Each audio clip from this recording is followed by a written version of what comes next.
नमस्कार, आप सभी का बहुत स्वागत है।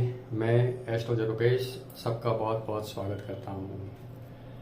आइए आज के वीडियो में बात करते हैं हम धन प्राप्ति को कैसे बढ़ाया जाए, क्योंकि माँ लक्ष्मी जी की कृपा, धन की ज़रूरत सभी को रहती है। तो धन एक व्यवहार का माध्यम है, तो धन प्राप्ति कैसे बढ़ाई जाए। कुंडली में ऐसे कौन से योग होते हैं जो हमको धन प्राप्ति में, कौन से ग्रह होते हैं, कौन सा भाव होता है जो हमको धन प्राप्ति के लिए, आगे बढ़ाने के लिए हमको मददरूप हो सकता है। तो आपके लग्न चार्ट से दूसरा भाव जो है वो धन भाव है, वाणी का भाव है। तो यहाँ से आपकी धन प्राप्ति देखी जाएगी। धन प्राप्ति के लिए यहाँ पर दूसरे भाव के कारक गुरु ग्रह को देखा जाएगा।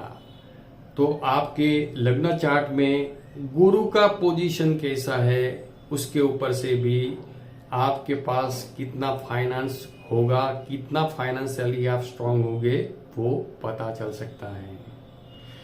दूसरी बात है कि आपका जन्म लग्न कौन सा है और दूसरे भाव में कौन से ग्रह बैठे हैं, कौन से ग्रहों की दृष्टि हो रही है। अगर शुभ ग्रह की दृष्टि होगी तो आपको बहुत ही सरलता से आपका फाइनेंशियली पोजीशन स्ट्रांग होता जाएगा।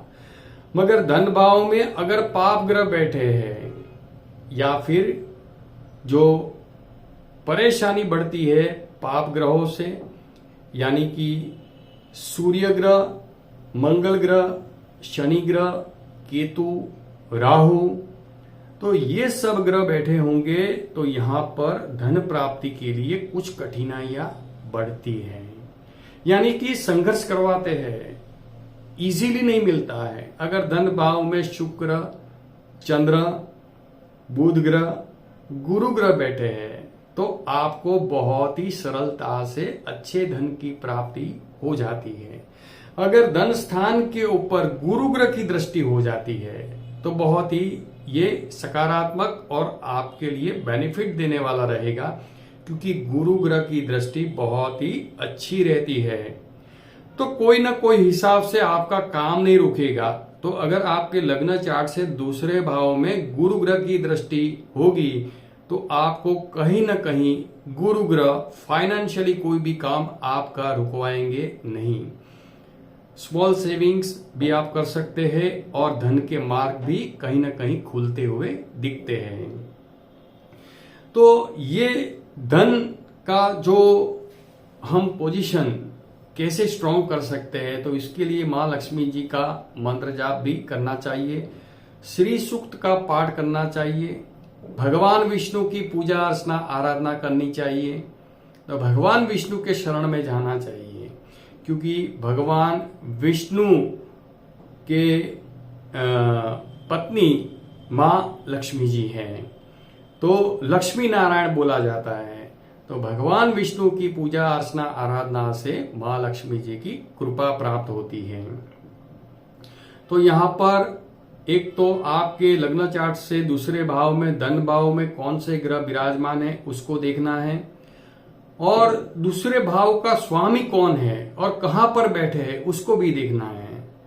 तो वो पोजीशन यहां से पता चलती है। अगर धनेश अगर केंद्र या त्रिकोण स्थान में होंगे तो भी आपको फाइनेंशियली कोई भी इतने ज्यादा संघर्ष और परेशानी देखने को नहीं मिलेगी। आपका काम रुकेगा नहीं और सरलता से होता जाएगा।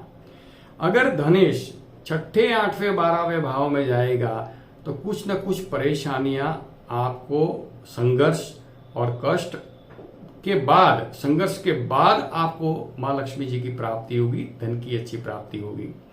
मगर संघर्ष और कितना हार्डवर्क है, तो कुंडली के राजयोगों को भी देखा जाएगा। केंद्र स्थान के ग्रह और त्रिकोण स्थान के स्वामी की अगर युति हो रही है कि नहीं हो रही है, तो ये भी कुंडली में देखा जा सकता है। और साथ साथ कर्मेश और भाग्येश का अगर वो युति हो जाता है तो जातक कम समय में अच्छी तरक्की करता है। कर्म स्थान का मालिक और भाग्य स्थान, क्योंकि कहा गया है कि सकल पदार्थ है जग माही, भाग्य बिन नरक पावत नाही।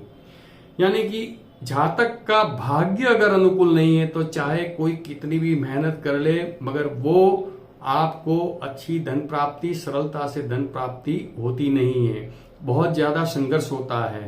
तो इसके लिए तो सरलता से, या फिर संघर्ष तो सभी जगह है ही, हार्डवर्क तो सब जगह है, मगर सरलता से कैसे हमारा मार्ग खुले और जो बार बार अप डाउन आते हैं तो वो अप डाउन ना आए, उसके लिए माँ लक्ष्मी जी की और भगवान विष्णु जी की पूजा अर्चना आराधना की जानी चाहिए। तो ये आज के वीडियो में हमने जाना धन प्राप्ति आपके लग्न चार्ट से, आपके लग्न से दूसरे भाव में कौन से ग्रह बैठे हैं और दूसरे भाव के स्वामी कहां पर विराजमान हैं, कर्मेश और भाग्य स्थान का अधिपति भी इसमें इंपॉर्टेंट रोल देखा जाता है। तो इससे हमें पता चलता है कि हमारा फाइनेंशियली पोजीशन कितना स्ट्रांग होगा और उसको कैसे स्ट्रांग कर सकते हैं।